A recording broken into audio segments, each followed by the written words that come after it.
having a place where I can work up the coast in a place where I start and end my day on the beach looking for dolphins is definitely making the business work for me. I've been able to write that book partly because I've had that time and space to be able to get away from the city pace, get away from maybe parenting my adult children and let them take care of themselves a little bit. And that's given me some time, which has really enabled me to put that time into writing the book. And I'm so excited to bring it out to the world this week. Welcome to Your Second Act, the podcast that proves that life doesn't have to end at 40, 50, or even 60, because when it comes to living your best life, age is just a number. Hey guys, welcome back to another episode of Your Second Act. Thank you so much for joining me week after week to hear these empowering stories. I truly hope that they're resonating with you and maybe helping you in your midlife. Now, before I jump into today's story, I just want to share a text that I got from a past guest who was Ren from Relove, the lady that started a charity in her second act. Now, I love getting this type of feedback because you've got to understand that I'm doing this all on my own and I'm putting out content that I hope that resonates with people. And sometimes I don't always get feedback. So when I do receive it, it really excites me and warms my heart that I know that I'm doing this for a reason, that people are getting something out of it. And she said, I just wanted to say thank you for allowing me to come onto your show. And I have to say, it's actually one of the best podcasts I've had taken part in.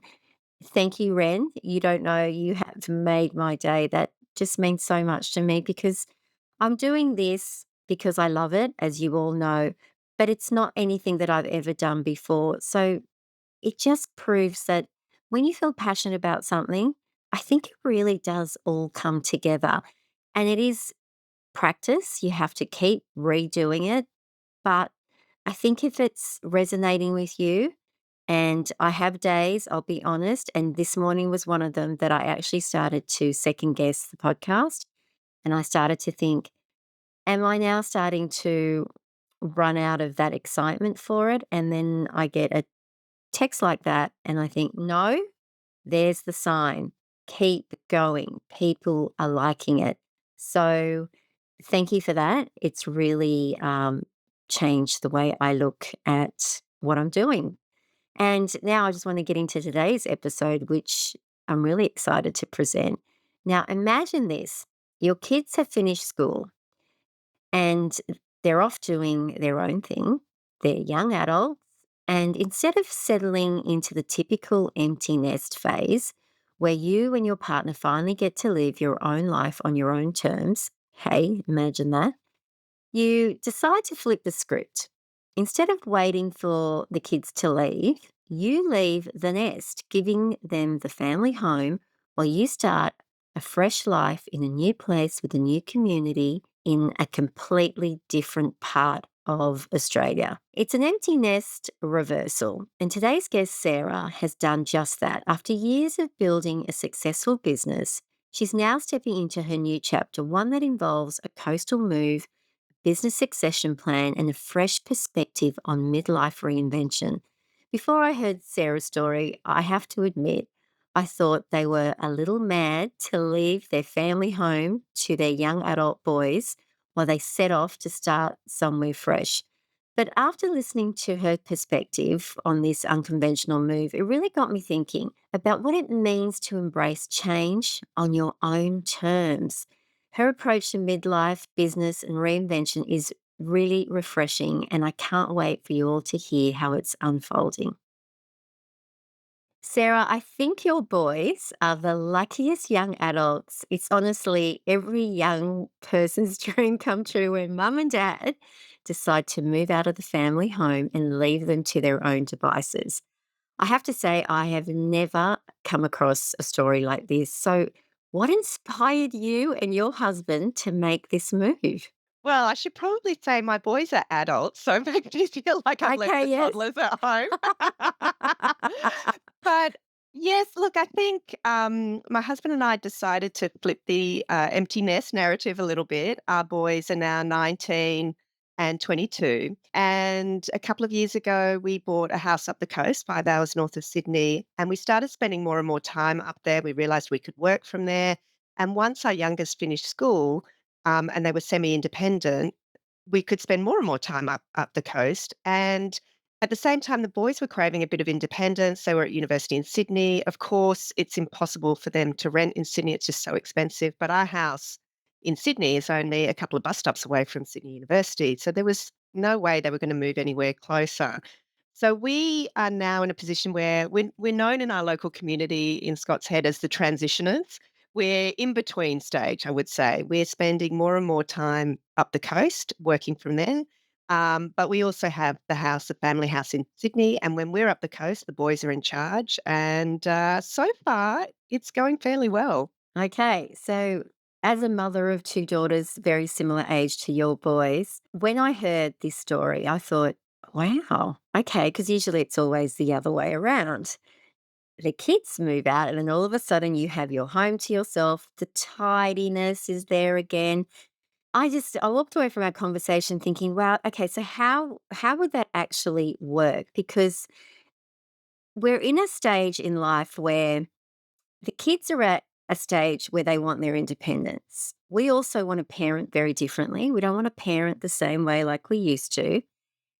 And I just really wanted to know from you, how does that work? Because I find in my household, frustrations get really high because it's like we're treading on each other's toes. They don't want me to nag them anymore. So I would think, great, but you've Mm, actually moved out of the house. So you've left your sons in the house.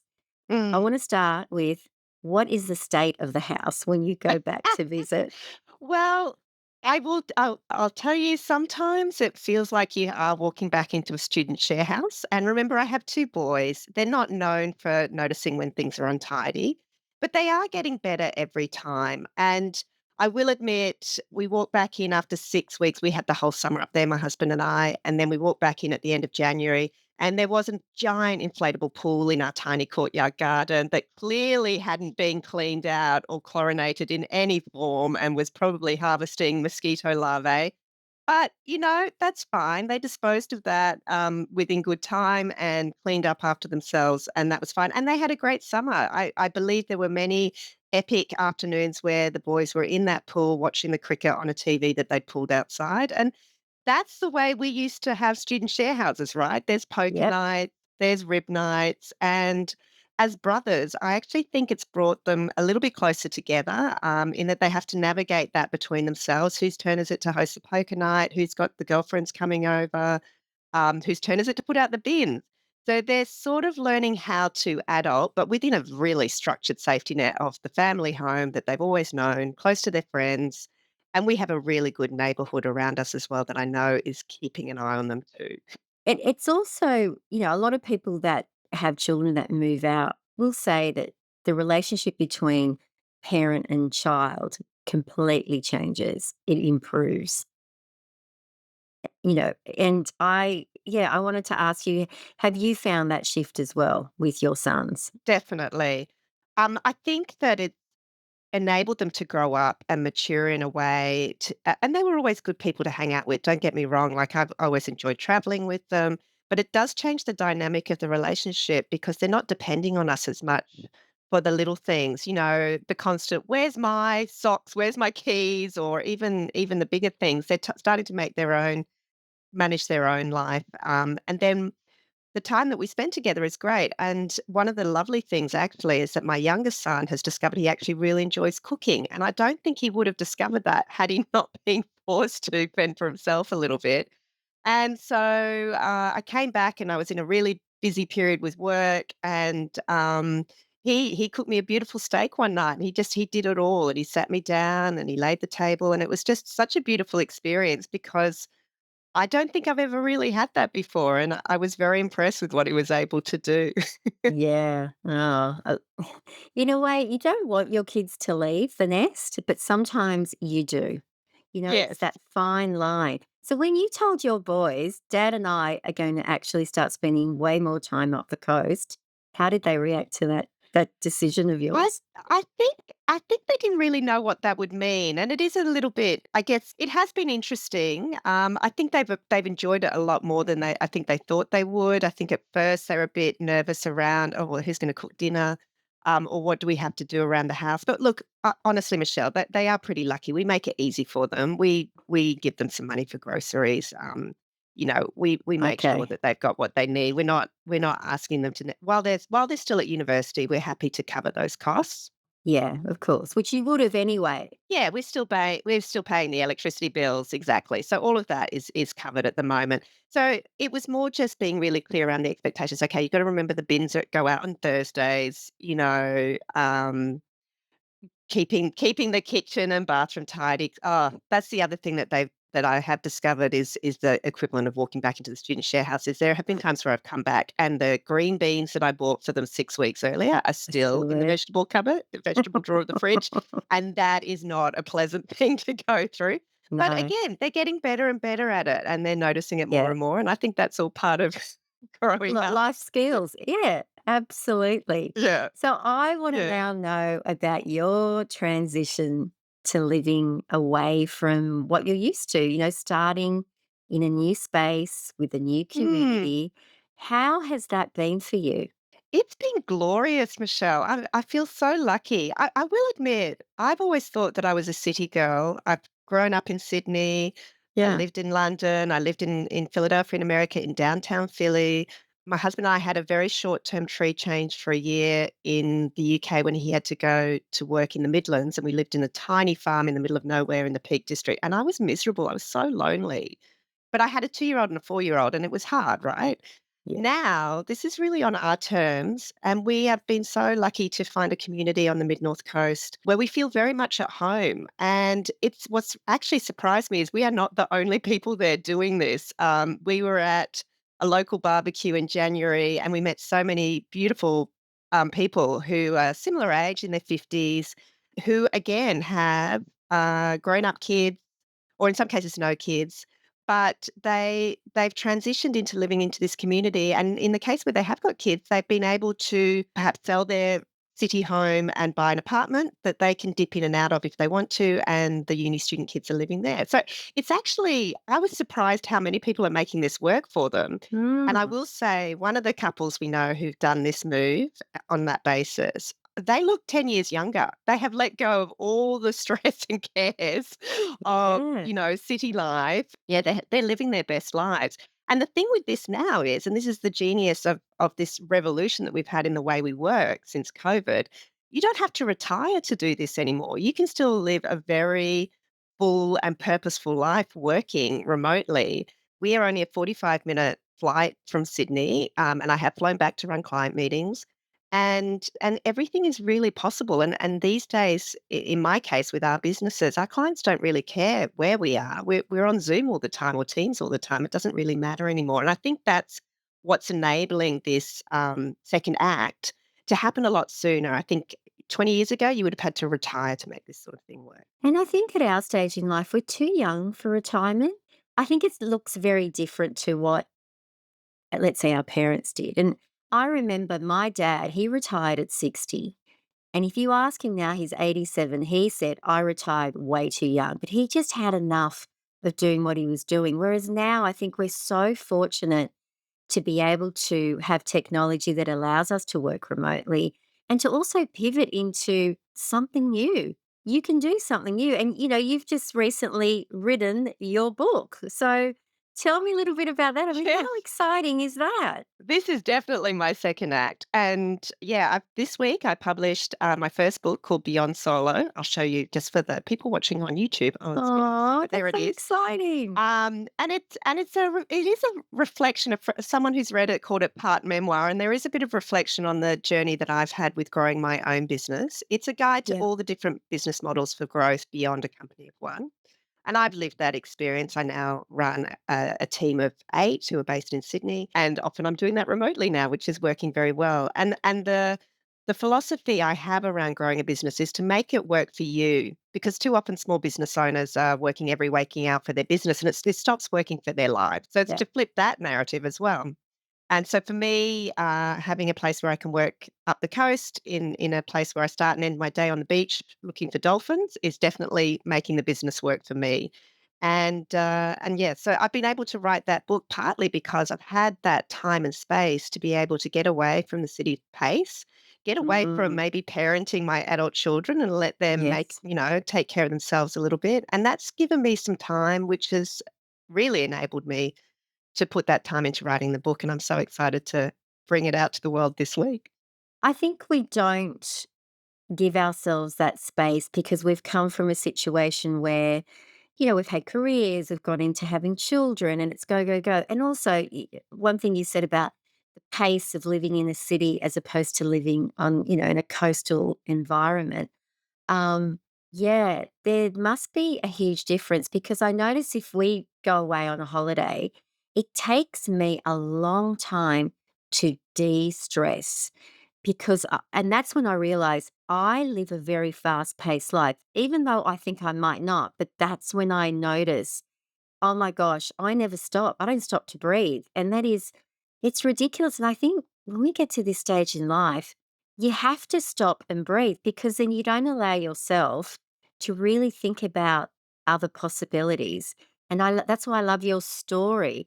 So, I mean, how did that transition help you? I mean, from going from the, obviously you've got a business, it's a busy life with children to then going to moving away, and then everything is a lot slower, isn't it? It's exactly what you just said, Michelle. It allows you to empty your mind of a lot of the clutter. And, writing a book is a deep thinking exercise, especially researching one the way that I did it, where I talked to a lot of different people and did a lot of research. And I could not have done that when I had all the chaos of traffic and sports runs and, the demands of, when I say demands, I'm so lucky to have such a lovely wide group of friends where we were always doing things, but there's always something. To remove yourself from that and just let it go for a little bit is actually really liberating. And to know, in my case, we've got the best of both worlds. We dip into it as well whenever we want.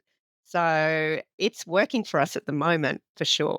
Do you think that you're gonna end up spending more time up the coast? Definitely. I think it will become our primary residence, but we will always have a place in Sydney, and I don't take that for granted. We've worked really hard to be able to say that we can do that. But yes, we'll always have a place in Sydney, and it's very important for me to be around to see my children and to see my friends and to be part of that city fabric of life. But it's sort of on my terms, and I think we had a pattern for this. My husband's grandparents bought, a place in Kincumber McMaster's Beach, sorry, on the Central Coast in the '70s and built a house there.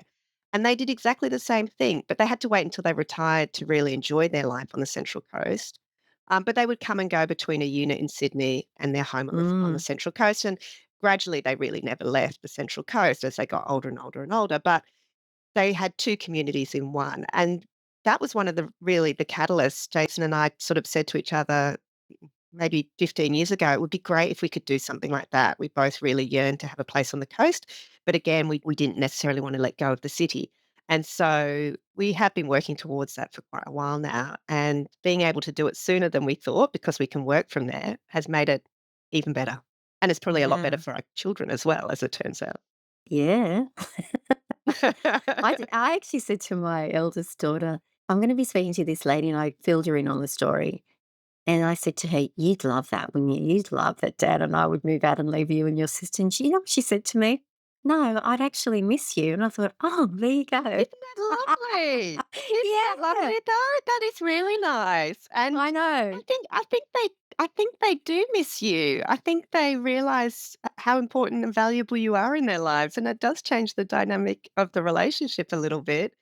I do think it's not for everyone, right? I very much appreciate that my boys are quite mature, and they're very respectful of the space, and I don't think that's the case for everyone. It's been an experiment for us, and so far it's working. And I will say I love spending time with the boys, and I just took my youngest on a trip that we've been planning for many, many years. We just spent 10 days in Japan, just the two of us, and we had such a good time.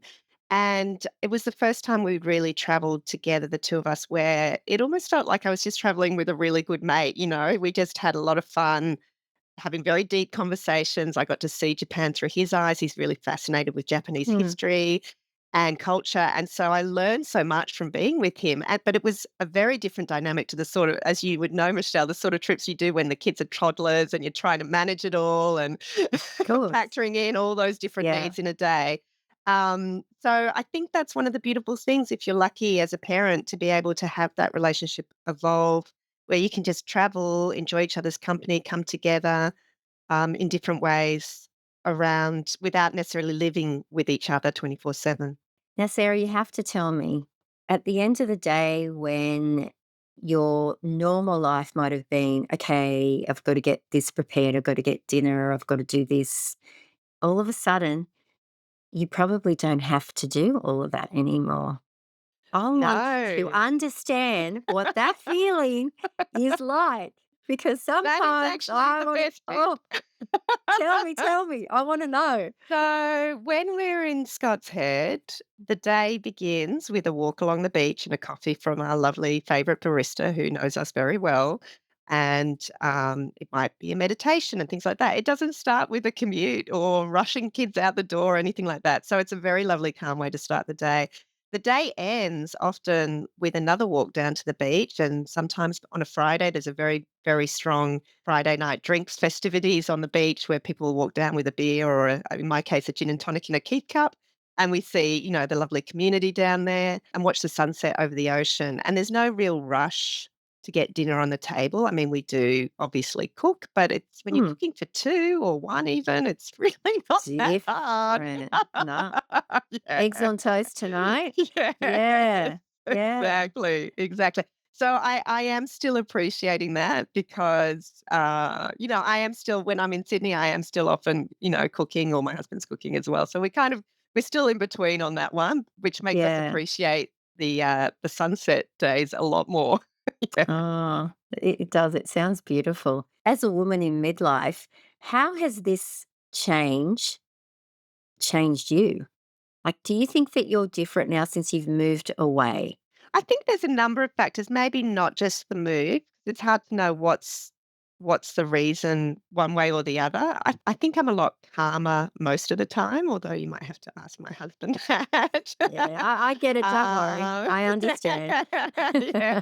And I think I am much more at peace with myself and not needing to be you know, I used to spend my life in FOMO mode, worrying that I was missing out on something here, there, or everywhere, and I think that's part Yeah. of city living, right? So there's a certain freedom in actually being able to go, I don't need to be there for that. That's okay. And I think that's been a really big change for me personally in my personal life.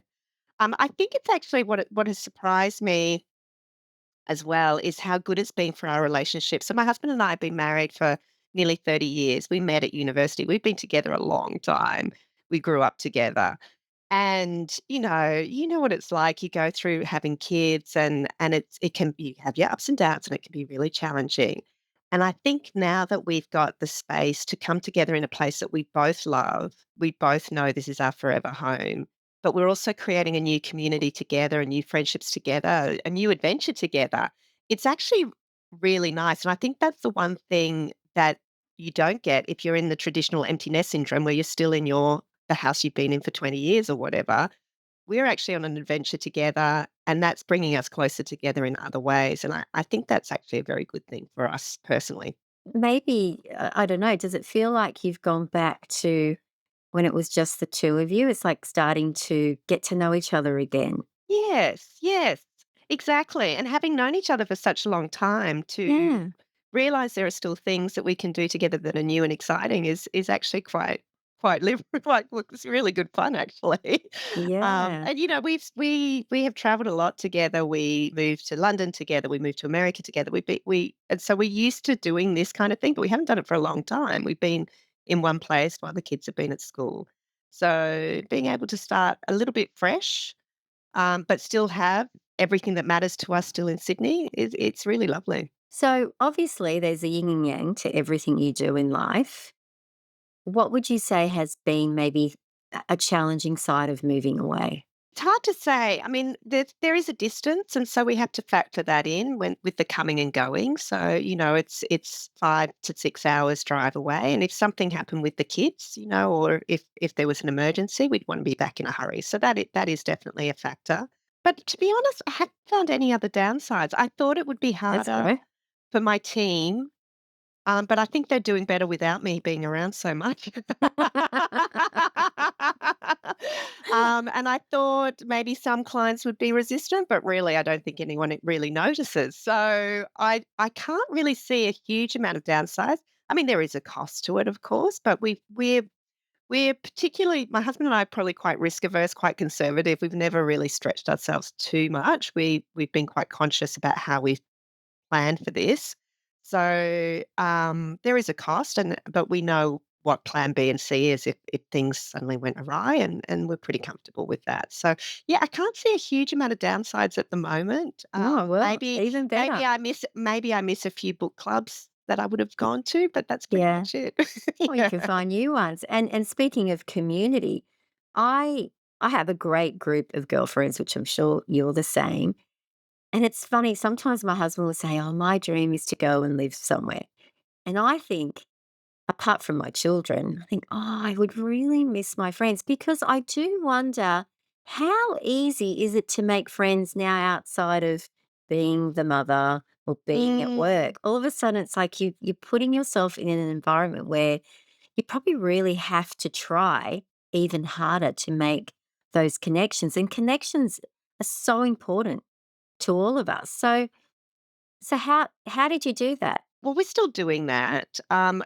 and I credit my husband Jason with actually being the driving force on this because, at one point I just thought, "Oh my god, my brain's so full, I don't think I can remember anyone else's names if I make a new friend." You know that Yeah. feeling?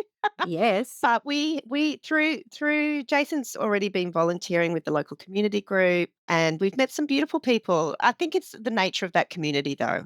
And I think that's probably if anyone was thinking about this, listening to this and thinking, "Yes, that's what I wanna do," really carefully choosing the community that you move into because that's not always the case. And I'll tell you, when I moved to a little quiet village in rural England, I was definitely an outsider and I was the only Australian many of them had ever met. And so I Uh, didn't find it easy to make friends in that environment. I'm sure I would have given time, but yeah. the difference with finding a community where you already feel like these are people that's actually a real gift. So that's very important. The other thing I'd say is, and I hope this continues, is our friends keep coming and staying with us up there. So we're not really missing them as much as you might think. Yeah. We were up there for 6 weeks in December, January, and we had a constant revolving door of people coming to stay. And it was lovely because every time someone new turns up, you get to share all your favorite things about this new place with them. So I hope that continues to the point where a few of our friends who can also work remotely can come and work from there for a week and kind of share our spare room slash co-working space. And that's the nature of the fact that we've got friends who also have grown-up kids who don't mind being left alone to their own devices for a week or so. So I think as we get into this sort of 50s, 60s age group, and I have friends all over Australia and even around the world, I'm hoping I'm going to spend a lot of that time just popping from place to place and working from wherever, whenever that works for me. So I think that's the next chapter. Take your friends with you. Yeah. Well, I was going to say, I wonder because you've made this move, how many of your friends are starting to think about, maybe this is something I want for myself because you've made the transition look so good. I mean, you couldn't even Yes. tell me anything negative about the move. So Yeah, true. True. Look, yeah. I think there's definitely people who've come up to our part of the world and thought, "Oh, this is great," and they are thinking about that, maybe that part of the Yeah. world, maybe not as a second home, maybe even as an investment property that one day they might live in later. But yes, I am seeing more and more people talking about this. Some people already have family holiday houses in there, Mm, that they have access to, and they can experiment with that, and they are.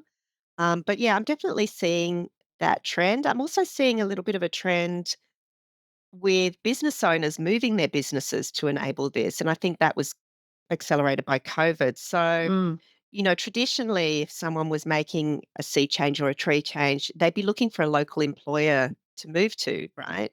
But that can be quite risky because if there's only one bank in town and you want to work for that bank and then they close, what do you do, right? And you've made it this huge lifestyle move. You can take your business with you now, and I think that's really interesting as well because we can run these quite significant businesses from anywhere, and that's also means everything's in your control as well.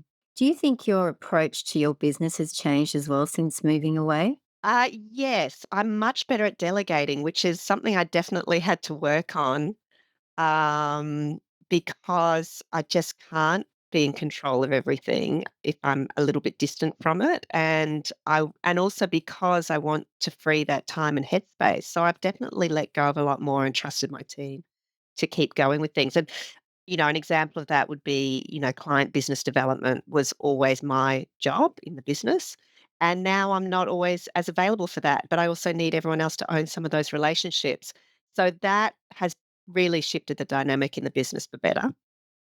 It's actually enabling me to work through a succession plan so that I can actually have an exit strategy for my small business. And not everyone is able to do that. And I think that's been very empowering as well. Wow, it sounds like you've got it all worked out. Oh, I'm jealous. no, I don't think so, Michelle. I'm sure I've made a few mistakes here. Well, I don't know. And you've written a book, about to launch the book. So, It's a busy Sarah, year. what is future Sarah going to be about? How do Oh, you well, this is see? this is a big unknown. Yeah. I mean, obviously, Do you're in a place you love. You've written your Yes, first book. Do you yes, want to write more books? Is this yes, something you think, okay, right, it yeah, sparked and an look, interest? I've my job I am a writer, the company I run is an agency of copywriters and content writers, so writing is my Okay. thing, so that Yeah. doesn't scare me. But also, ever since I was a child, I wanted to be an author, a writer, an author. It's taken me 52 years to get there, but I really love the experience of researching and writing a book and having that deep thinking time for it, so I definitely want to do that. And we're building a little she shed in the backyard of our place up the coast so that will be my little quiet I writing like that studio. she said. Yeah. Yeah, so because I think one of the things we realized during the January frenzy of guests was that, oh, it actually when everyone's in the spare rooms, there's nowhere for me to write. So that's okay. We've got Yeah. space. So that's part of this year's plan. So yes, future Sarah will be spending more time up there and just being able to think about those things. There's a lot of new opportunities. I think one of the lovely things about writing a book is it's introduced me to so many other people who are doing really interesting things, particularly in this phase of life, including you, Michelle. And so those conversations are really sparking new ideas at a moment where I'm very open to seeing where I can go next. So at the moment, there's lots of options and that's really exciting for me. Oh, I couldn't agree more. I love that. And I think it's the openness. Be open to whatever comes your way. And it's hard to get into that mindset, especially Mm, when you're used to thinking a certain way.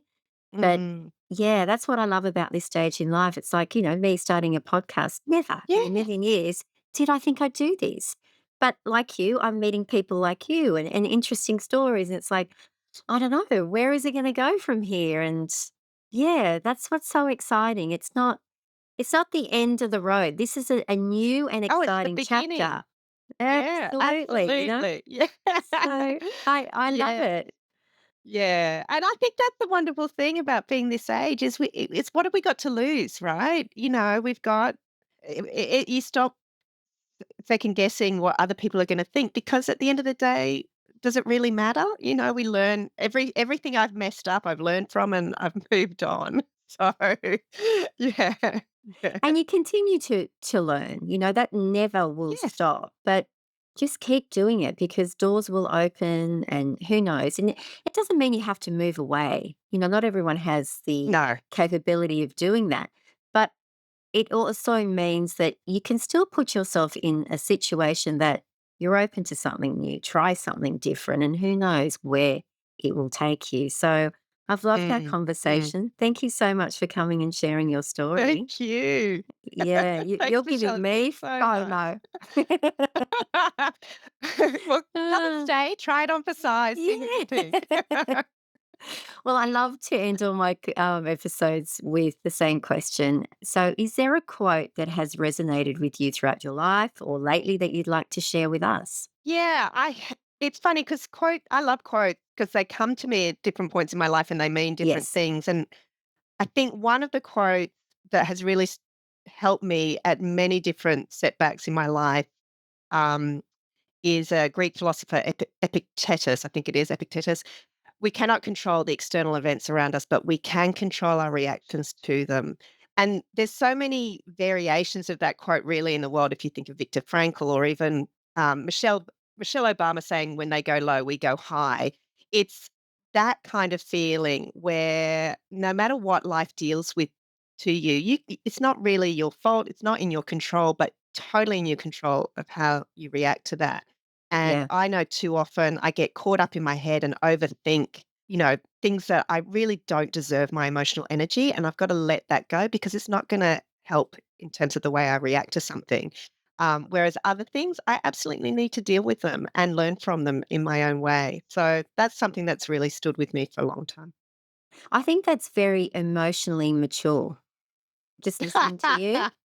It is, because I think a lot of us are still very emotionally immature, but that's a very mature way of looking at things. And it's true because I think that's where that inner child comes out when things go wrong. It's like, I don't want to deal with it. And yeah, it's so true. And sometimes it's beyond your control. And Yeah, I yeah, know. And life can be terribly unfair. And I think I had a lot of really difficult challenges and periods of grief when I was in my early 20s. And I think when I look back, it was hard, but it made me stronger in a lot of ways and it made me work out what was most important in life. And so, but in terms of controlling my reactions, that's something I have to work on daily, especially when the menopausal hormones hit.